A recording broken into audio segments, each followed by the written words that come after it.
We are confronting the most existential moment in our history with the dismantling of the Voting Rights Act, redistricting in many parts of the South, and the threat of minority representation across the board. In fact, one party can take control of 19 seats overnight. The next segment, Midterms and Voting. Please welcome to the GBEV stage all three co-hosts of the Native Land Pod, Andrew Gillum, Bakari Sellers, and Angela Rye. Plus, U.S. House of Representatives for the 10th District of New Jersey, Congresswoman LaMonica McIver. U.S. House of Representative for the state of Texas, Congresswoman Jasmine Crockett. And State Senator from the 5th District of Louisiana, including New Orleans, Royce Duplessis.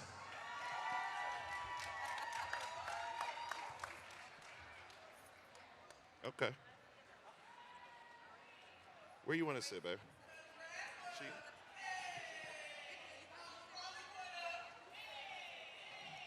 Y'all better get on in here. Get on in here. Yo, yo, yo. Let's talk about some things. Welcome home, y'all. This is Native Land Pod. There's some rowdiness going on right somewhere. But we're so excited to be here at Essence Fest. This is our third time being here. So really, really excited. We have some tremendous guests with us today. As you all heard, we got Senator Royce, Congresswoman LaMonica McIver, and Congresswoman Jasmine Crockett. And one thing that I think is really important in this moment, Andrew and Bakari, is understanding who our fighters are, the people who we know are going to champion our causes, be the conscience when the nation has lost theirs, even as it celebrates its 250th anniversary. So I just want to thank you all for being with us today, and I'll yield to my co-hosts. 1, 2, 3.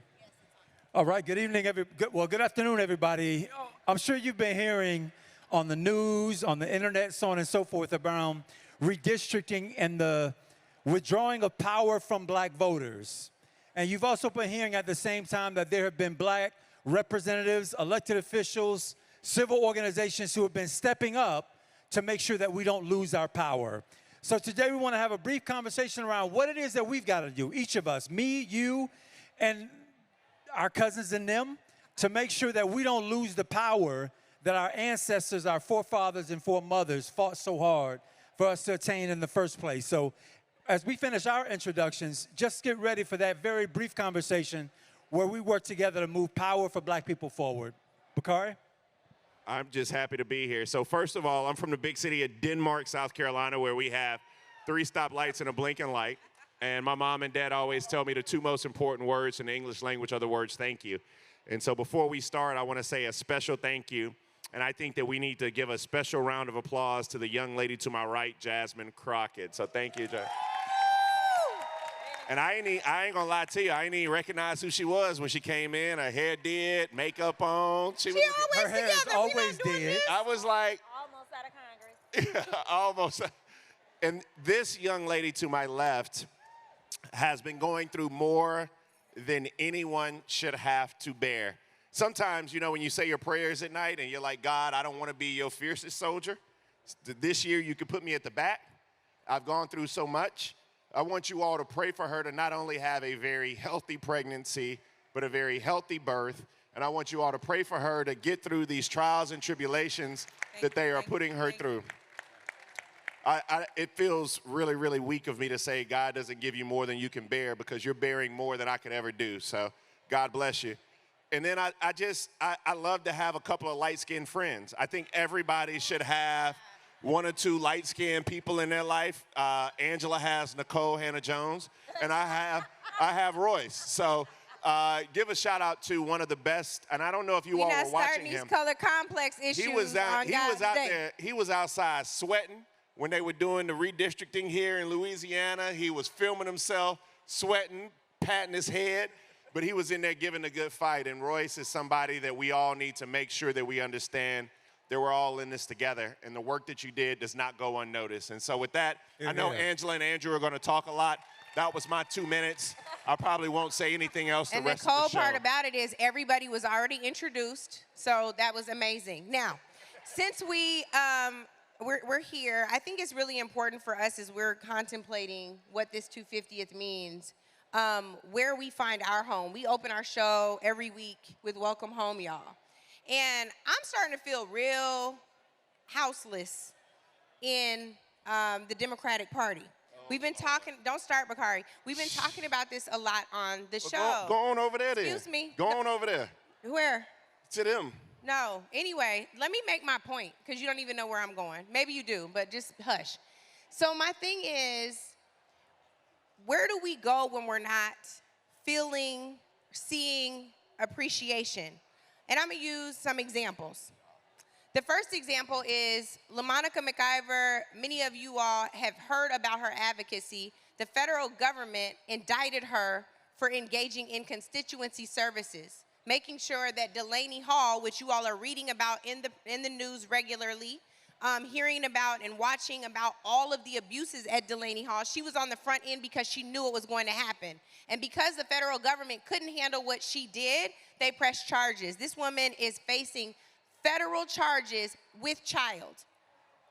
I haven't heard about no legal defense fund from the party. That's my first issue, so Bakari can argue it himself. Second issue, some of y'all's favorite politicians were out campaigning with James Tallarico when we were fighting for our voting rights with redistricting. And I don't know where the folks were. And so our dear sister here is in the fight for her life, sometimes at odds with us. We don't always agree on every single thing, but around what happened with the Senate race. And we know that Jasmine is one of our fiercest advocates. We needed her in Congress, whether it was in the House or the Senate. We know we need Jasmine. And so Jasmine, I'm gonna speak for her, feels taken for granted. Royce, you gotta be a little more PC in the South sometimes. But I would argue that for the folks who are saying, the Dixiecrats who are saying, you just redraw the maps and some Democrat is going to win, even if it's at the expense of the legislative Black caucus. I just see being taken for granted. So y'all tell me where we go from here. One of y'all. Was that a question? I will jump in. And if y'all know me, I like to make sure that the audience is actually awake and paying attention. And so my question, first of all, to the audience is, do you feel as if you have a home within the Republican Party? Raise your hand if you do. Okay, no, y'all, we got one now. One. Anybody feel like they got a home within the Democratic Party? But the reality is that there are so many people that did not clap for either. And that is the problem right now. Even when we look at the last presidential election, we know that more people didn't vote than voted for either the Democratic or the Republican nominees. And so the question is, what will it take for people to actually feel as if they have a home, specifically within the Democratic Party as Black folk? Now, when you talk about my little sister, I literally was tearing up because I don't feel like people understand how hard LaMonica has gone for this country. LaMonica is facing 17 years in prison. There are people that have raped children, and they haven't even been arrested. We know that they have raped children, and they have not even been arrested. In fact, the vast majority are lining their pockets right now. And this woman who decided to have the audacity to do what she was elected to do, which was to show up and do oversight, they decided that they basically wanted to say, hey, Black girl, we are going to put you in your place because we didn't want you here in the first place. And that is akin to what I have experienced as it relates to trying to make sure that I could ascend to the Senate, because we need real ones at every single level of government that will not back down and will not bow down in the face of the hypocrisy that we see playing out. So number one, I'm gonna give you a task, because I don't believe in coming here and trying to pretend like it's all kumbaya. If you have never heard of LaMonica McIver, I am saying now I need you to go and donate to her campaign. I don't care if it's $5 or $10, but she is facing multiple millions of dollars in attorney's fees. And we already know that this DOJ is not a DOJ that has ever stood up and done the right thing for people that look like us, no matter what level of government we occupy. First of all, I just want to thank my sister Jasmine. Look, at the end of the day, I think it's really important that I want to hone into the point of the folks who did not answer the question that they belong either or, which is the scary part for me as we approach the midterm general election, right? So many people are so upset. They are staying home. They are not engaged. They are not informed. And that is what's going to make us lose big if we don't get out and we don't get people out to vote, especially those who look like us. They are disengaged and not informed, and it's because of, number one, we can talk about a lot of things of why it's like that, but specifically around candidates' messaging and how they're talking about how they're going to help you. Are they meeting you where you're at to talk about the things that matter to you most in your life? And at the end of the day, they're just not meeting the moment of that. But at the same time, we know that that doesn't mean we need to stay at home. We cannot stay at home at all. So that's number one, which is a lot of work that I need to do and that we need to do. But at the same time, as everybody's mentioned on this stage, yes, they are trying to prosecute me. They are trying to send me to jail for 17 years. Has it slowed me down? No. No. So if I can go through all of that, surely you can get folks to be engaged in the upcoming election. At the end of the day, there are so many people who fought for us to be here, for me to be here. So I cannot get weary in this moment, no matter the intimidation, no matter the bullying, no matter how much they come up against me, no matter how much this case costs for me to fight it. At the end of the day, they're not going to snatch my joy. They're not going to snatch my responsibility to serve the people of New Jersey's 10th congressional district and this country, because Donald Trump and the DOJ didn't appoint me to be here with you all.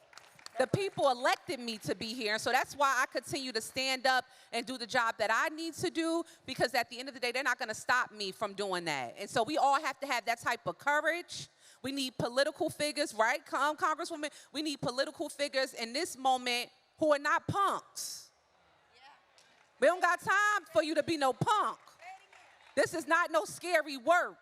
This is serious work. It is dangerous work sometimes. And at the end of the day, when you take an oath and you say you are going to represent people, you got to be up for the fight no matter what.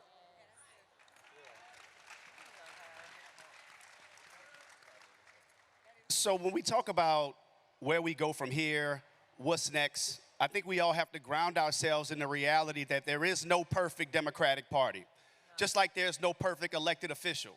So let's rid ourselves of that fallacy. But when it comes to achieving what we deserve, we gotta lead the cause ourselves.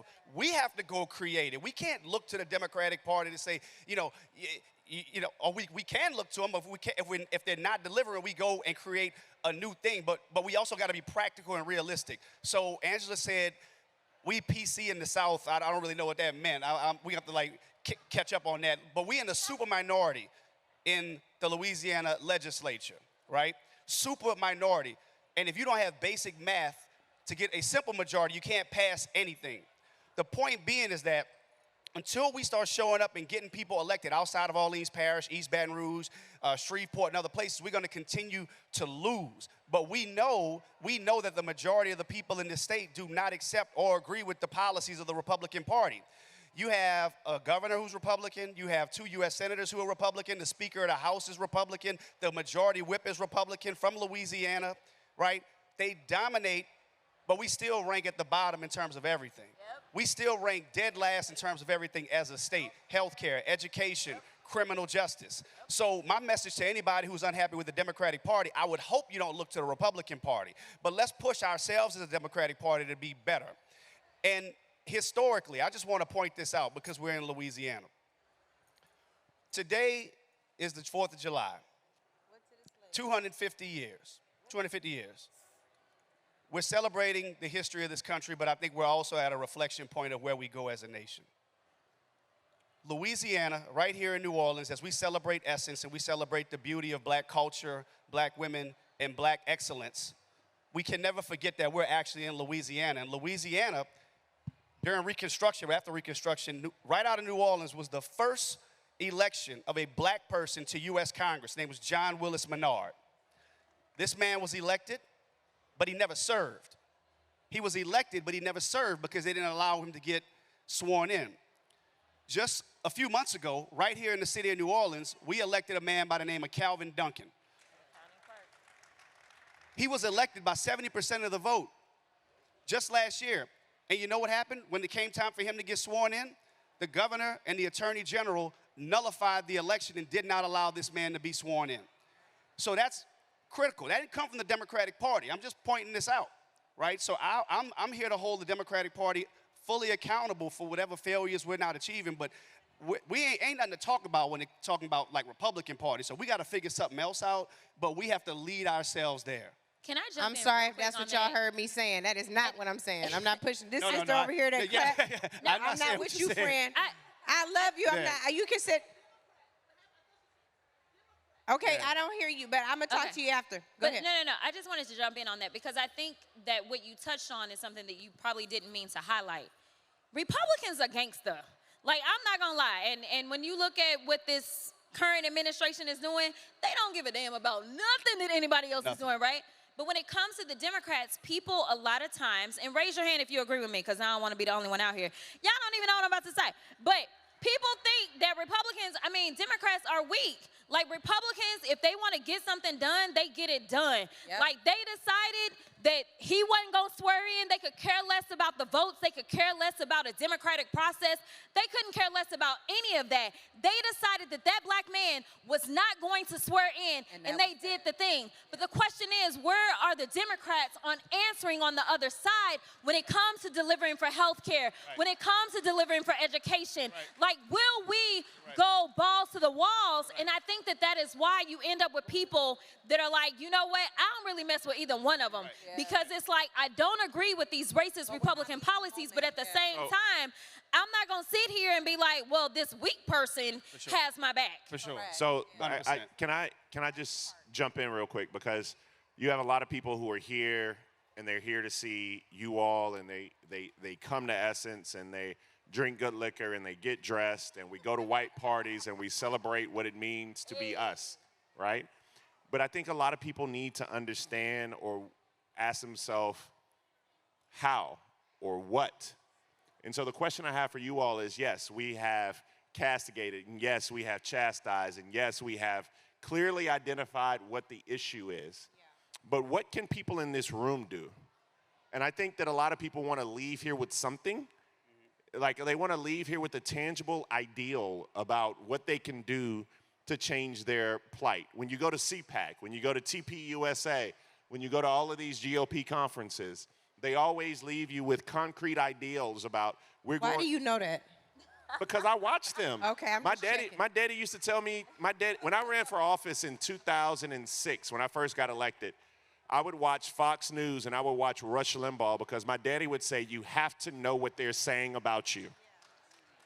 You literally have to know what they're saying about you. Let us find no TPUSA goodie bag. We're going to ask Ellen.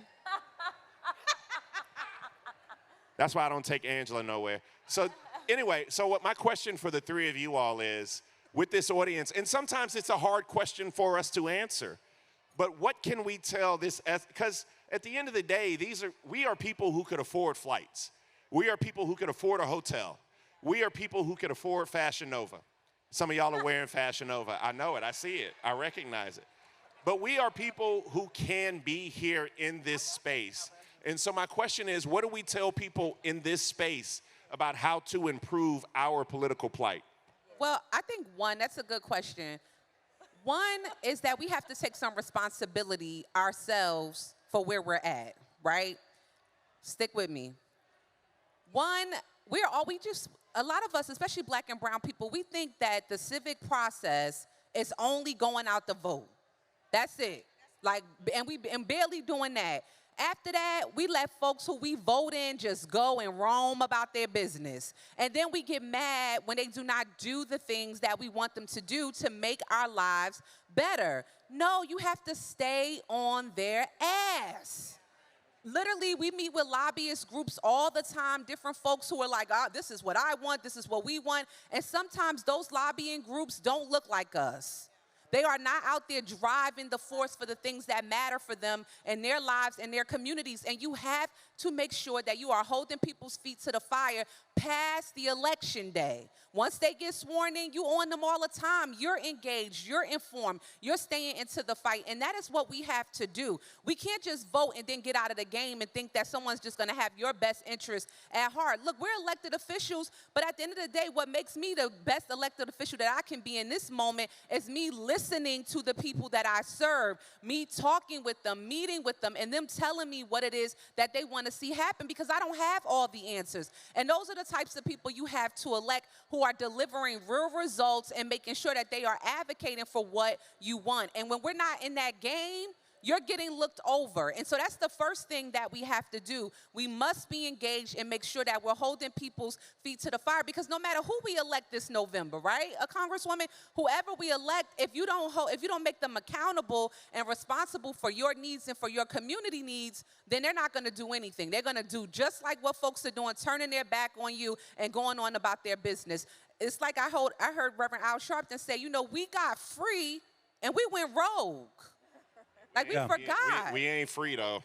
Yeah. I ain't gonna lie. Bakari, before you go. The crazy part about freedom is we ain't free till we all free. But go ahead, Andrew. Or at least half of us. Yeah. But Congresswoman Bakari brings up a really important point that hopefully the other two panelists can speak to, and that is put some contours to what does it mean to hold our elected officials accountable, particularly in the black community, because a lot of times it is rumored that the black vote goes the cheapest. Yeah. It's the cheapest vote. It is, you show up at the barbecue, you show up at the dance, you call out somebody's name, first, middle, and last, everybody They go laughs. to the church house. But it's the cheapest vote. So that's the cheapest vote, is the one you don't have to pay much attention to, you don't have to maintenance it, you don't have to really care for it, you just go back and do the same thing you did the last time, and guess what? They show up. So when you talk about holding people accountable, I've been a mayor of a city. I know what it meant to meet with constituency groups that said, thank you for being there the last time, and now we need this from you. And the this from you never ended. There was always, I need a this from you.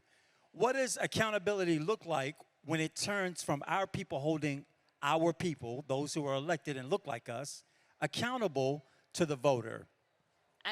I'll jump in really quickly, just because you didn't hit my whole spirit with this cheap idea.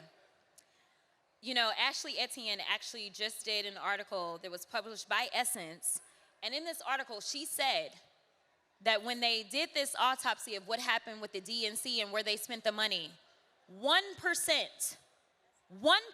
of the money went to black folk, went to black media, went to black outreach, 1%.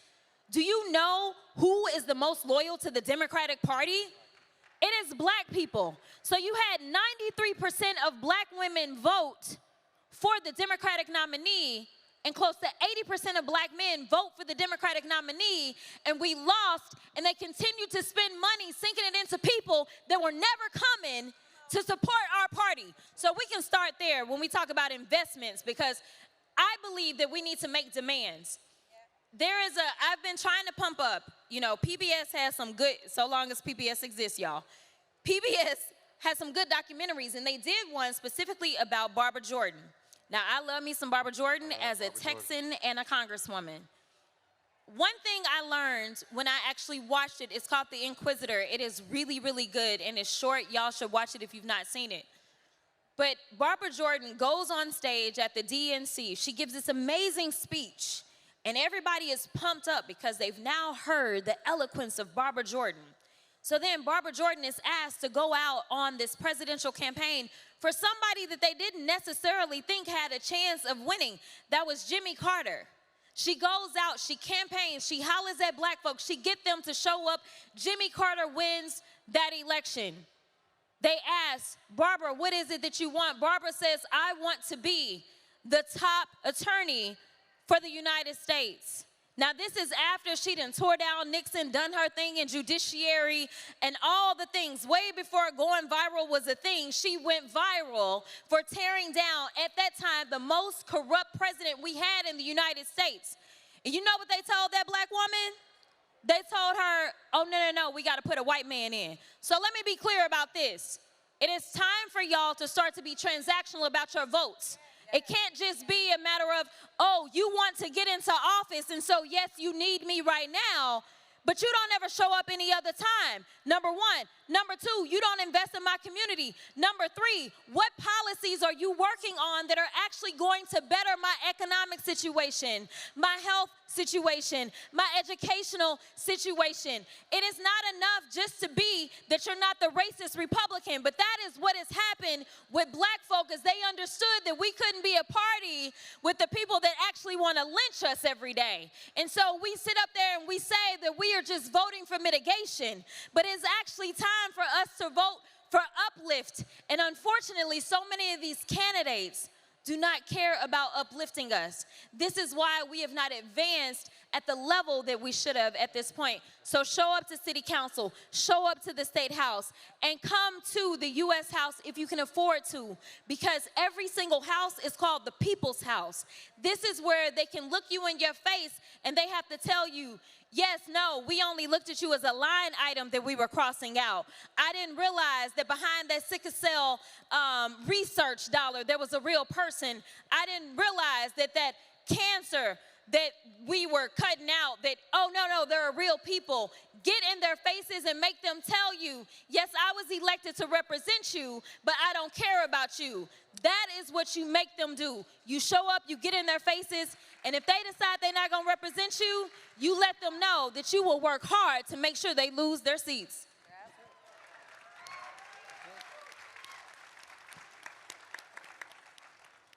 I want to start by answering Bakari's question really quickly about something tangible.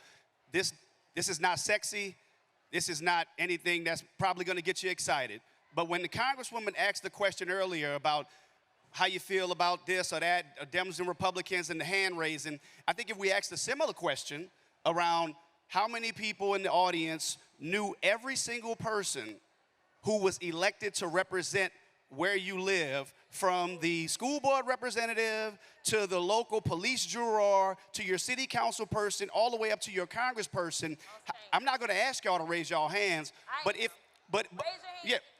if you know every single one of your elected officials, every single one, right? Okay if you don't. So my challenge is when you leave here, go and find out every single person who's elected to represent you. Now, what'll happen in that process is that you're going to be, we say, okay, John Brown represents me to do X, Y, and Z. Okay, what does that mean? So what that's going to do is going to take us on a pathway of education, and now you're going to start asking more questions about what is this person doing for me, or better yet, what is this person not doing for me? So that's a simple ask that I have of everyone, because it's not enough for when we're out, you know us all as elected officials or former elected officials, to not know what we did or didn't do for you. So I think it really starts there. You can't hold us accountable if you don't know the roles that we have and we serve on your behalf. That's the first, and there's a lot more that we can do. But I want to just wrap up on that question, following up to Congressman Crockett's point about how we hold one another accountable. Now, I've run some high-stakes races against non-black opponents. We all know about the race that Congresswoman Crockett just went through. Bakari, you've run statewide. Mayor Gillum, you've run statewide against non-black opponents. It's no secret that we get held to a different standard. My whole thing is, if you're going to support somebody who's not from your community, that doesn't look like you, you make it clear to that person that they understand the disparity and that they understand that the candidates are held to different standards, right? So when it comes time for accountability, they have to have some track record or some history of showing that they've been showing up to address those disparities and to address that, because we're not honest about those things. We're really not, and I'm going to say it. We're not honest about the fact that we get held to different standards. And obviously, Congresswoman Crockett and Congresswoman McIvers, they are the standard bearers for that disparity, unfortunately, but I think we got to have more of those honest conversations. Yeah, that is so real. So I have a question. I think that oftentimes, and we should, we litigate what our party should do for us, and that's a legitimate question. The question is, should we have these demands? The answer is yes. Then the follow-up question is, what should those demands be? And we try to lay those out, because You know, we've all looked at the research, and black women, of course, voted at 93, 94% for Kamala Harris, and black men voted at 82, 83, 84% for Kamala Harris, so we're always there. So I also think that this election coming up is probably one of the most important elections of our generation. And we say that all the time, right? It feels like we say that all the time. But I have not been in spaces where people have been more hurt than they are today. Yeah. The pain that people are feeling right now, the single mothers that are not only nurses but then have to do DoorDash on the side, the teachers that have to go and teach our kids and still pick up part-time jobs. I mean, trying to make ends meet right now has become a gargantuan task, and so I believe that. I say all that to say, and this is a question for Jasmine more particular, because I think too much pressure and questions have been asked about what is Jasmine Crockett going to do in this election. My question to you is, what does James Tallarico have to do? Did I pronounce his name right? Yes. What does James Tallarico have to do to get Jasmine Crockett out and get black voters out and transform the politics of Texas? So I'm gonna be very, very honest. That's why I asked, because I knew you were going to be honest. If you know anything about me, you know that I have always been unapologetically black. That does not mean that I am anti anybody else, but Lord, do I thank him for making me a black woman. And so with that, I think y'all need to understand the backgrounds. You see, I could have gone back to the House. I could have figured out a way to get back to the House. I would have been elected. I had the best re-election numbers of any incumbent that was challenged in the state of Texas, Democrat or Republican. I could have made it back to the House. But the House would have been comfortable. I would have been one of 435. The reason that we don't have a lot of nice things is because we have a raggedy Supreme Court, and that came through the Senate, okay? So if I say that I'm a public servant who actually wants to make a difference for the very same people that are the reason that I show up every day the way that I show up, then the challenge wasn't going back to the House. The challenge was actually flipping the script in the state that has more African Americans than any other state and deciding that I would show up as one of 100 in the Senate so that I could make a difference and use my background as a trained lawyer to make sure that I was tearing apart any single nominee that came before us and made sure that I shut that down. But just because somebody is a nominee as a Democrat, it does not necessarily mean that they have black people's issues at the forefront. So I just want to be clear about that. But my priority has not changed whatsoever. So for me, I still want to make sure that we have a majority in the Senate. Texas didn't feel like I was the one to make it happen. So it may not happen in Texas, or it may happen, but the calculation for me was increasing voter participation specifically amongst African Americans. And to be clear, while people want to beat up on black people in Texas, black people turned out at a rate of 20%. Anglos turned out at a rate of 7% in my primary. And over 90%, 93% of black folk, that is black men and women, voted for my candidacy. So I want to be clear about something. I am still focused on us. That is my main focus. So that may run through Mississippi, where a black man is now the nominee to become the next senator in Mississippi. It also runs through states where they are redrawing lines, such as in Wisconsin with Mandela Barnes, where I anticipate I am going to participate, or Stacey Plaskett, who is running for governor of the Virgin Islands. You see, I am going to do everything that I can to make sure that I have the right people in position to make sure that we can minimize the harm specifically to black people, not just in one state, but throughout the country. So for me, I am going to be working everywhere. The best thing that I can do for James Tallarico isn't me standing on a stage with him. It is the fact that I endorsed 5 candidates in the runoff who all happen to be black men in the state of Texas, and every single one of them won, and they're going on to November, meaning that they will pull out more black people to vote. People keep trying to say, well, Jasmine has to go and hold his hand. No, I don't. and don't worry about my math and how it works in my mind.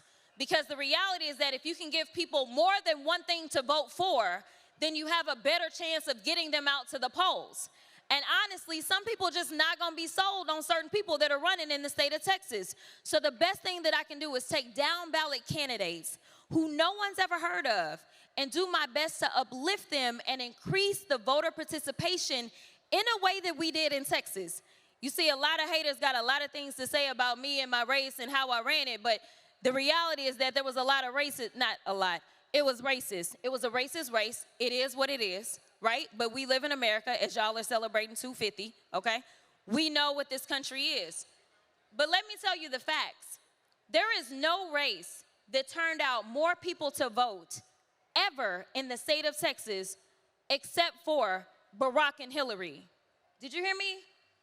Literally, our Democratic nominee during a presidential year last term got 500,000 votes.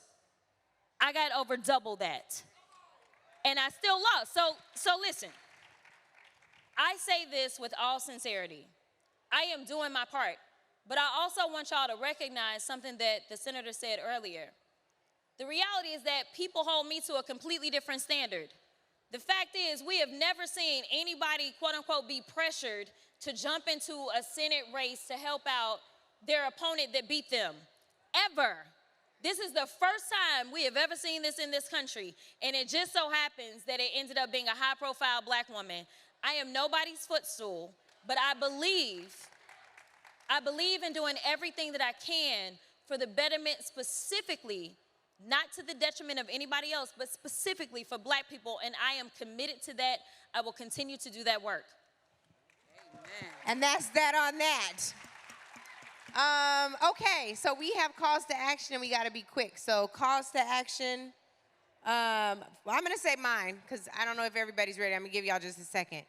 Jasmine raised an excellent point about supporting LaMonica McIver. In order to support the Congresswoman in all of these very expensive litigation costs associated with a trial that she should not be facing, the money has to go through her campaign. So I highly encourage you all to donate that. Also, just in case Merrick Garland was feeling blacker than normal, Merrick, if you're watching, why don't you go ahead and get your firm to donate, because you ran us through this, friend, okay? So why don't you go ahead and do that to your former Attorney General. He can definitely support with some pro bono services. Go ahead, Royce.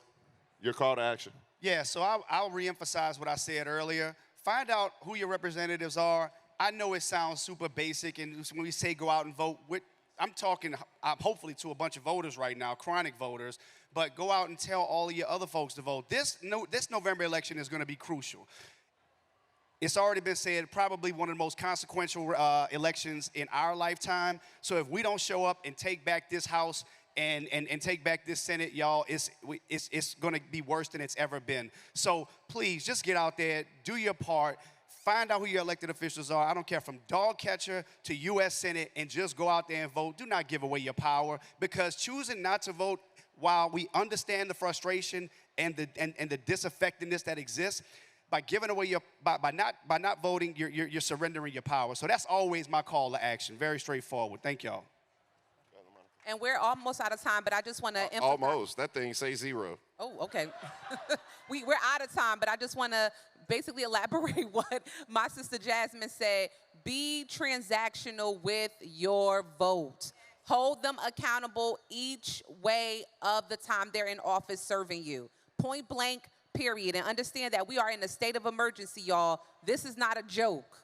If my story's not enough for you to show how serious the moment is, it is serious. So be transactional with your vote. Yeah, mine is really quick. I think that we need to, one of the things that I saw earlier today was Nicole Hannah-Jones had her daughter with her today. And I just thought that was so powerful, because we need to make sure that we're bringing young people into the fold. And you can't tell them that people died for this right to vote, because that don't necessarily work with them. There are a lot of young people who are voters today. They don't even really know who Barack Obama is. We have to show them, and we have to bring them into the fold, and we have to meet them where they are.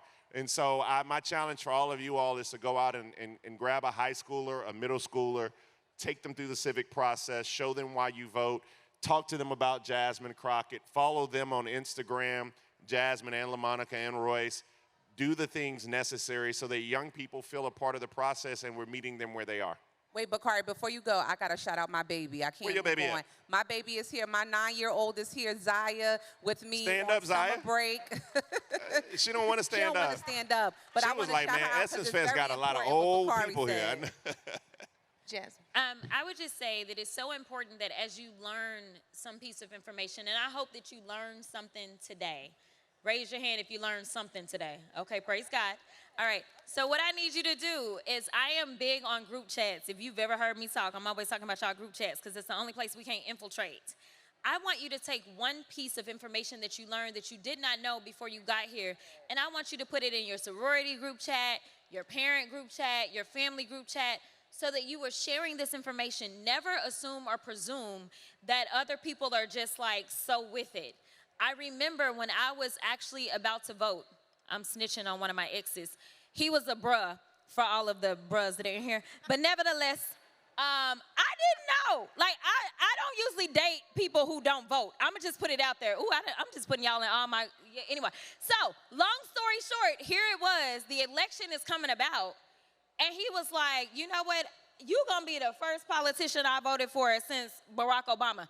Y'all, he is a whole, like, aerospace engineer. Like, I never in my mind. He wasn't no he got high. He wasn't no aerospace engineer. He smoked good weed talking about he was an aerospace engineer. We out of time. We ain't got time for this, Bakari. No, I'm just saying, do not assume. Do not assume who votes or who doesn't vote. That is the point that I'm trying to make to y'all. There have been so many unhoused people that have actually cast their votes for me. So whatever you do, take whatever information you are learning from today and otherwise, and make sure you're spreading it all around. I can't believe you said that. I can't believe you. Trying to make him look good. He didn't vote, but he was Jazz, smart. But anyway. Jazz, that might be the name of the show now, because that's funny as hell. I just want to do one quick shout out, and I'm going to my brother Andrew for his call to action to close this out. Kristen Powell, please stand up. Please stand up, sis. Black Census Project. If you haven't heard about it, Black Futures Lab has a booth right over there. Please take the Black Census Project. It's also important, Senator Royce, to know your electeds, but you also want to make sure they know what you demand and desire. Andrew Gillum. I just want to double down on Monica MacGyver. Y'all, she's being federally prosecuted for doing her job. We got Republicans and foes on the opposition who make it their math to show us every kind of way in which they can take us out of the process. They take us out of the process through an election, through a Democratic primary. They take us out of the process by changing the rules of the game in the middle of the game to set us up for the loss. They also take us out by taking otherwise innocent people, prosecuting them. Whether they win or lose in that prosecution isn't the point. The point is to put you through the battle. Make it so plain that this place and this space is not for you. Let's prove them otherwise in the case of Monica MacGyver by whatever you can do, $5, $10, $20, $25, more. Please, please, please put that resource behind her. She needs our help. And we also got to show the other side that we don't go down that easy, all right? We don't go down that easy. So that's my call to action. Let's throw our money where our mouth is. Thank you so much to our esteemed panel. This is Native Land Pod. Welcome home, y'all. You must be heaven sent.